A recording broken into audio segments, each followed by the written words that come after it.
حضرت عائشہ صدیقہ رضی اللہ تعالیٰ عنہ کی بارگاہ میں ایک خاتون حاضر ہوتی ہیں اور کہتی ہیں کہ اے مومنوں کی روحانی ماں، آپ ہمیں بتائیں کہ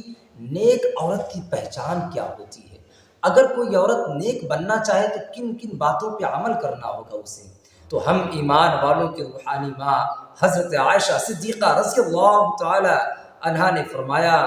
کہ جو نیک عورتیں ہوتی ہیں ان کے اندر 10 نشانیاں پائی جاتی ہیں۔ جس عورت کے اندر یہ 10 نشانیاں پائی جائیں، سمجھ لو کہ وہ اسلام کی مقدس شہزادی ہے، وہ اسلام کی اچھی اور پاکیزہ عورت ہے۔ مولانا جلال الدین رومی رحمۃ اللہ تعالیٰ علیہ نے فرمایا کہ شادی کرنے سے پہلے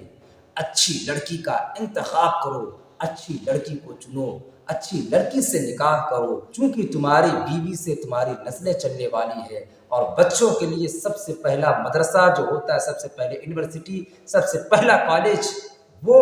ماں کی گود ہوا کرتی ہے۔ اس لیے اچھی اور نیک پاکیزہ لڑکی سے ہی نکاح کرو۔ حضرت عائشہ صدیقہ رضی اللہ تعالی عنہا نے فرمایا کہ جس عورت کے اندر یہ 10 نشانیاں پائی جائیں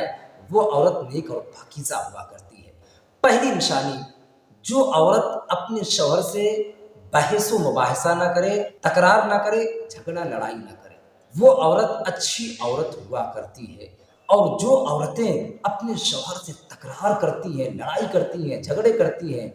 گویا کہ وہ اللہ کے غضب کو دعوت دے رہی ہوتی ہیں، اور جب اللہ کا غضب نازل ہوتا ہے تو پورا کا پورا پریوار تباہ و برباد ہو جاتا ہے۔ دوسری نشانی، اچھی عورت ہمیشہ صدقات و خیرات کرتی رہتی ہے،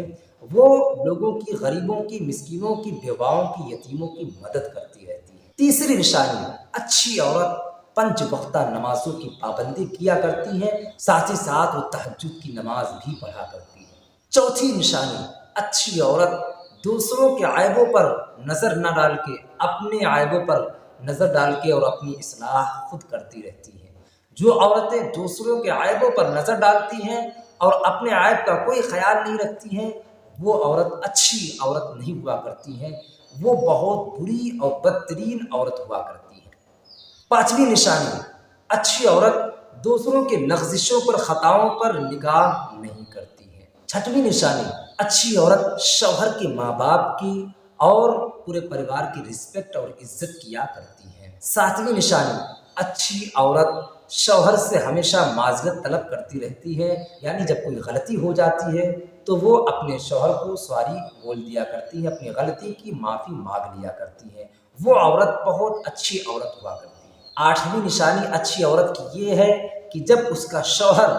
باہر کمانے کے لیے جاتا ہے تو وہ عورت اپنے شوہر کو ڈھیروں دعائیں دے کر رخصت کرتی ہے اور ان کے لمبی زندگی کے لیے دعائیں کیا کرتی ہے۔ نویں نشانی، اچھی عورت اپنے شوہر کے پیٹھ پیچھے امانت میں خیانت نہیں کرتی ہے۔ اور 10ویں نشانی بہت ہی زیادہ خاص ہے۔ حضرت عائشہ صدیقہ رضی اللہ تعالی عنہا نے فرمایا کہ اچھی عورت کی 10ویں نشانی یہ ہے کہ جب اس کا شوہر مالدار ہوتا ہے تب بھی وہ اپنے شوہر کا شکر ادا کرتی رہتی ہے، اور جب اس کے شوہر کا کام دھندا ٹھپ پڑ جاتا ہے، بند ہو جاتا ہے، جب پیسے نہیں ہوتے ہیں، تب بھی اچھی عورت اپنے شوہر کے کندھے سے کندھا ملا کر کھڑی رہتی ہے اور اپنے شوہر کے ساتھ صبر کرتی ہے۔ جیسا کہ آج کل ہو رہا ہے کہ شوہر زندگی بھر تحائف دلاتا رہتا ہے، شادی میں بے شمار جوڑے دلاتا رہتا ہے، عید کے موقع پر، بقرعید کے موقع پر، تہوار کے موقع پر بے شمار چیزیں دلاتا رہتا ہے، لیکن جب شوہر کے پاس کبھی پیسے نہیں ہوتا ہے اور اس کی بیوی جب فرمائش کرتی ہے اور وہ پورا نہیں کر پاتا ہے تو وہ بیوی اپنے اصلی رنگ پر آ کر یہ کہہ دیتی ہے کہ تم نے مجھے زندگی میں کبھی خوش نہیں کیا، فلانے کی بیوی کو دیکھو، فلانے کی بیوی کو دیکھو، اپنے شوہر کو دوسرے کے شوہروں سے کمپیئر کرنے لگتی ہے، اور ایسی عورتیں اچھی عورت نہیں ہوا کرتی ہیں، یہ کبھی خود بھی خوش نہیں رہیں گی اور اپنے شوہر کو بھی کبھی خوش نہیں رہنے